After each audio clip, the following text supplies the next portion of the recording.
स्वामिनी सचिन रुई, राहणार आळेकरमुळा. हा. आम्ही पहिल्यांदा आळेकर म्हणून ते आपलं मुंडेकरवाडीला गेलो. तिथून तात्याला त्यांची एकूण माहिती घेतली. तिथून पुढे हा प्रोजेक्ट उभा केला. त्यातून थोडं थोडं पुढे हे होत गेलं. आम्हाला जास्त प्रोत्साहन येत गेलं. त्याच्यानंतर आम्ही कधी चालू केलं?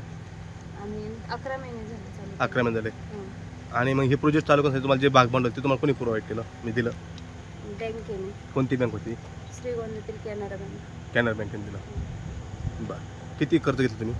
15 लाख रुपये. मग त्यासाठी जमीन तारण काही दिली का? हो, जमीन. जमीन तारण दिली. डायरेक्ट प्रोजेक्टला लोन दिलं नाही. जमिनीवर कर्ज दिलं. हो. असंच ना? जिथे आता आपल्याजवळ कॅनरा बँकेचे मॅनेजर साहेब आहेत. मी चेतन पाटील, चीफ मॅनेजर, मुख्य प्रबंधक, कॅनरा बँक श्रीगोंदा शाखा.